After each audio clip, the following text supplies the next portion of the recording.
Hey guys, what's going on? This week on the show, another short episode.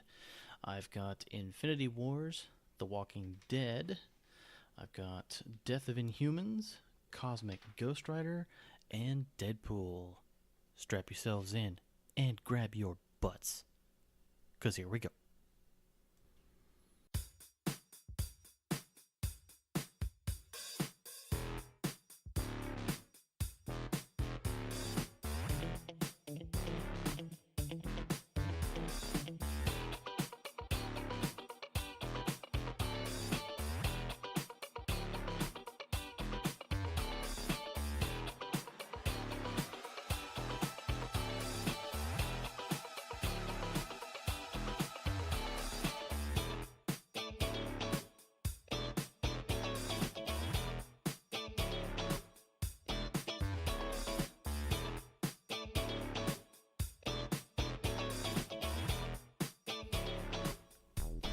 Hey guys, what's going on? Yes, welcome back to another episode. That's right. Back here, talking some comic books. That's right. Actually, I kind of wanted to start off this week, not specifically talking about comic books, but there was seeing as how San Diego ComicCon has now come and passed. There's been a whole lot of things going on, things being said, rumors being tossed around, and a whole lot of people were getting interviewed and asked questions. And I came across an article that I thought was completely and totally just the most ridiculous thing that I had ever seen in my life. Just it was I was yeah, like like I couldn't. It basically made me go. Yeah. So basically, somebody had the bright idea while they were at Comic Con. I can't find here who asked. But they decided to ask DC Comics co-publisher Dan DiDio what he thought about Avengers Infinity War. Yeah, that's right. Dan DiDio, the co-publisher at DC Comics, got asked his thoughts on Avengers Infinity War. Right there. You were specifically looking for a fight, an argument. That's exactly what you were looking for. Like there was no, this is not a joke. It's just completely, and that's what it is. Um, but let me tell you, he hated Avengers Infinity War. That's right. The co-publisher at DC Comics hated Avengers Infinity War. No, really? Holy crap! I know, right? Who knew? I was totally flabbergasted. I was like, holy crap! Like it was a giant bombshell had been dropped. Who would have thought? But let me put some context in here for you, and I'm going to actually read the two quotes he gave. So, quote, I went and explained to people why I hated Infinity War. The reason why I hated Infinity War was because they were doing comics better than comics were doing. Yeah. They were telling character stories. They had big epic adventures. They were doing emotional arcs for the characters. It was a real sense of continuity, crossover, and creativity going on in a movie that we should have been doing in comic books. Yeah, he just sunk himself right there and then. He also went on to say, quote, that they were being outdone by a movie. And he actually meant comic books. And that should never be the case. He also said, so from my standpoint, that became a huge challenge for us as creators, as comic book publishers, because as soon as we see that territory of continuity and the connected tissue and the immersive universe and epicness of our storytelling, and that gave us up to any other medium, then what we become irrelevant. and that's the last thing we want to see. What the? Where? He is upset because Avengers Infinity War. Yeah, that Avengers Infinity War did great at the box office, and Marvel has been doing a smashing, bang up, awesome job of telling these stories in their movies and all this, and oh, this is so awesome and it's great, and this is everything we ever wanted to see in movies. Yeah, I'm sure there's probably a fan base who is looking and just saying, why can't y'all tell stories like this in your comic books? Okay, newsflash, people, they do tell stories like this in their comic books. They do tell stories like this in their comic books. They do tell stories like this in their comic books. Both Marvel and DC do it all the time. All the time. It is absolutely ridiculous for him to sit there and talk about, oh, you know, they're telling better stories in movies than we can in comic books. Okay, first of all, if you're under the impression that Marvel is telling better stories in their movies than they are in their comic books, why would you say that? I mean, that doesn't even make any sense. Obviously, as a DC publisher, you probably very likely don't read any Marvel comic books. That makes perfect sense. You publish for DC. I mean, you could probably get into serious trouble reading Marvel comic books. Maybe you can't. Maybe you do read Marvel comic books. Maybe you have assistants who read Marvel comic books for you and tell you the stories so that you don't go off and do the same stories. I mean, that makes sense, right? But it just, I could continue to go on this for so very, very long. But the funny thing is that I was reading this article, I was scrolling down, and I wanted to see some of the comics that were being said, because I figured, you know, if we're telling comedy, why not read the comment section, right? Oh, come on. I mean, that's where you get all the good stuff, right? In the comment section. You get all the, I mean, you just...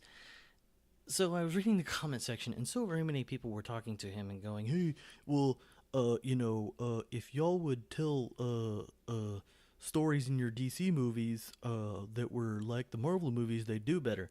Okay, first of all, let me stop you right there.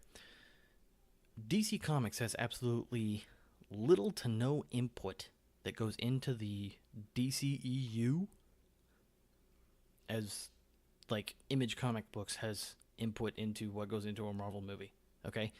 DC Comics doesn't get that advantage, okay? That's why they put Jeff Johns in charge of it took him out of DC Comics and made him a big shot at Warner Brothers Entertainment. He is supposed to be taking the helm and changing this. The problem is that every time you turn around, DC Comics is trying to differentiate themselves from Marvel. So they created this Zack Snyder universe that is deep, dark, drab. Nobody wants that. Well, I can't say nobody wants that. There are obviously people who want that, but it's not a big enough fan base. It's the reason why all 3 of the DC movies that have been released in the last few years can't even touch the gross figures of a single Marvel movie. You're pandering to a very small fan base, and you want people to like what you're putting out there. The problem is that people don't want it. They really don't. So telling Dan DiDio to look at it and go, well, you know, you need to change your... That's not his... That's not what he does. He doesn't do that for DC Comics. He publishes comic books, not movies. I have a solution, and I think it's a solution that everybody can agree on. You want somebody to write a Batman script? Pull Scott Snyder off of writing comic books for a year and get him to write a script for a Batman movie. I'd go see that. I wouldn't care if Batfleck was, you know, in it, as long as Batfleck gets no creative input whatsoever.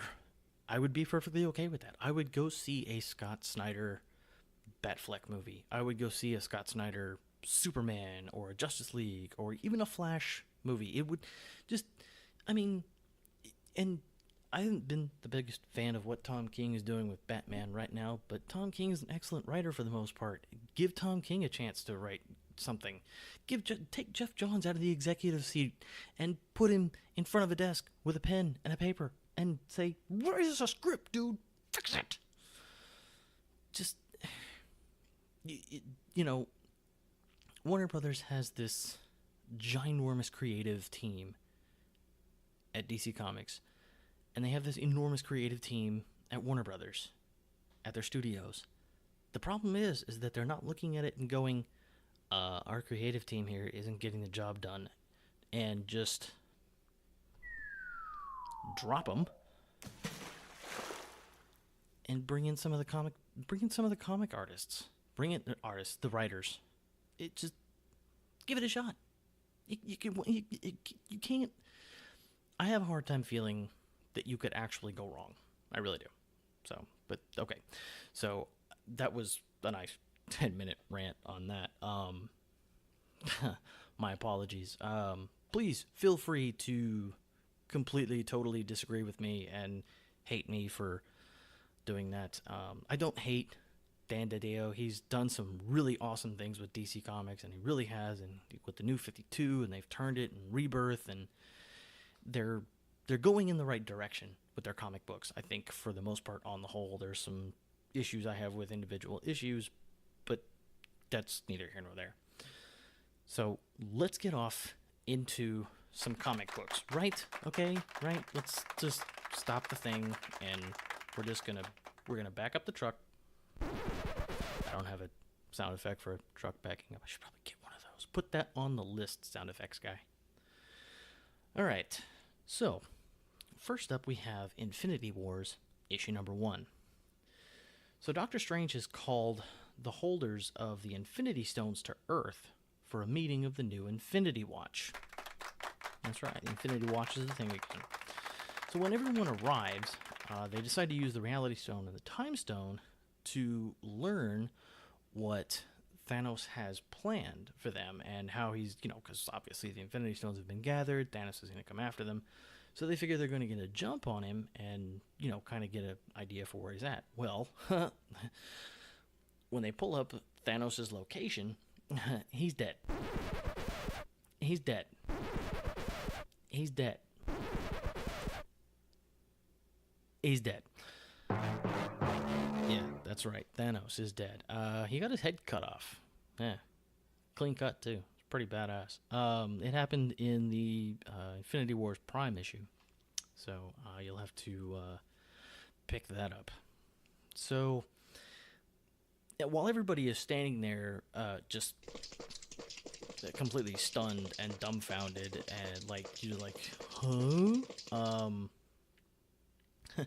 Our new threat, I suppose, arrives, and she reveals herself to be Gomorrah. Uh-oh. That's right, it's Gomorrah. And not only that, but she also reveals that she actually has the Power Stone, and that the Power Stone that Quill thinks he's been carrying around is actually a fake. So, Gamora is now pretty much unstoppable. You're gonna have to get better at this sound effects thing, okay? You're gonna have to, when I cue you, you do the sound effect, okay? It's not that hard. God, I'm gonna fire you. Shut up. Okay, so Gamora basically has this severe need to acquire the Soul Stone, and she believes that if she acquires the Soul Stone, she can use the Power Stone to get into the Soul Stone, and she can release a piece of her that was left in the Soul Stone when she was trapped in the Soul Stone a long time ago. So when she decides that she's going to attack the Infinity Watch, she, give me the Soul Stone. Give me the Soul Stone. Well, they don't want to give her the Soul Stone, and she's rabid enough to go after it that the member of the Infinity Watch dies. It was a little early, but thank you. So, yeah. Yeah, I gotta be honest with you. I was a little leery about where the Infinity Wars had been going and whether or not I was going to continue to read it. No, I'm going to continue reading it. So, the next up is The Walking Dead, issue number 182. Yeah, Walking Dead. Everybody loves The Walking Dead. So Rick takes Governor Milton around to show her the other communities, the Kingdom, the Savior's Compound, Hilltop, and Rick even manages to find some time to spend with Coral. That's right, Coral. While at Hilltop, after meeting Governor Milton, the other communities seem to be pretty on board with what she's got going on and joining the Commonwealth. Now it's Rick's chance to set off to the Commonwealth to see if everything is on the level. So, I mean, how could we possibly go wrong? Yeah, that's... Just putting this out there, but I'm in the market for a new sound effects guy, and if anybody is wanting to get a job doing operating an iPad with sound effects, just I hate you so much. All right, give me. Stop it. Fired. All right. Next up is Death of the Inhumans, issue number 2.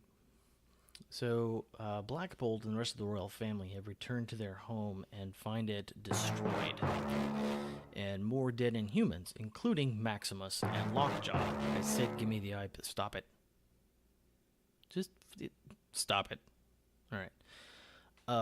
Black Bolt says, of course, that it's time to end this, and he and Karnak go to Hala, where Black Bolt speaks the name of every dead Inhuman, essentially decimating the entire Kree army. Just, I mean, those of you who know what Black Bolt is, every time he speaks, just destruction. But when Vox, the latest Inhuman death creature thing, captures Karnak, Black Bolt gives his life to save Karnak.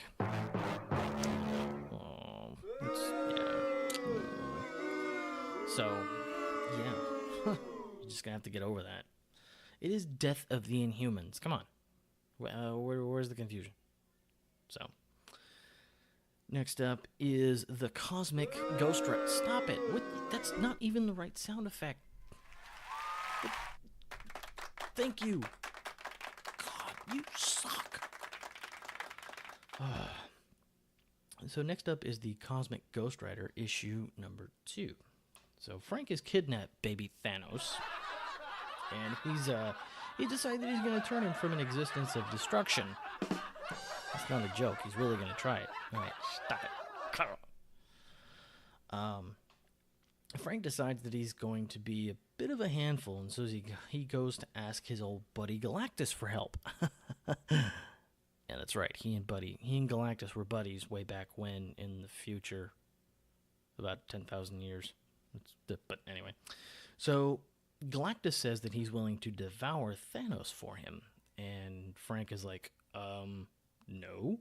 And then Uatu the Watcher shows up and tells Frank that saving Thanos is a huge mistake. Like, you're messing with time here. So, and like, you better make sure that you know what you're doing, because you're going to regret this one way or the other. And that's when Cable, Rocket, Jubilee, and what looks like a grown Ms. Marvel with Cap's shield, and that's Kamala Khan, Ms. Marvel, and what I guess was a Howard the Juggernaut? Yeah. Cable introduces them as Guardians of the Galaxy from the future. I mean... like, yeah, Guardians of the Galaxy from the future. So, I mean, that was a weird thing for me. So, yeah, I gotta tell you, Cosmic Ghost Rider has just been an interesting piece of complete, what if continuity. It's been really good, and only 2 issues in, and I'm really digging it. So, if you're not reading Cosmic Ghost Rider, pick it up. All right, just do it. Even if you pick it up digital, I'm not a big fan of picking up digital, but do it. Do what you got to do. Get it. Last up is Deadpool issue number 3. That's right. So, Deadpool can't seem to get his gun to work. Thanks. Alright. Yeah, that's... Alright. That was a bad joke. Anyway. So he can't seem to get this gun to work to kill the alien giant now just throwing up all over New York. That got the laugh? Come on, man. Ugh. So, now Deadpool gets the idea that maybe if he puts the gun in the hand of an alien, that it might actually work. So he picks up the arm of a dead alien and slips it on like a glove. Come on, man. That was a little funny. Give me... God, you suck. So, of course, this works, and he gets Colossus to give him a fastball special. Yeah. Anyway, and he uses the gun to blow away the alien threat. So, yay, everybody's happy. That was, you hit the wrong button. That's why that button was red, so you wouldn't hit it. Okay? Yeah. But later we learned that... Alright, stop it. Enough. Later we learned that Deadpool actually paid some great alien organization to send this alien to Earth and give Deadpool the weapon to kill it. Yeah, so he basically had, alternate agenda kind of deal. So that's it for this week's comic books. Please excuse my 10-minute rant as I went pretty much about half of the podcast just talking about Dan DiDio and his opinions on a Marvel movie. Anyway, that's it. Until next week.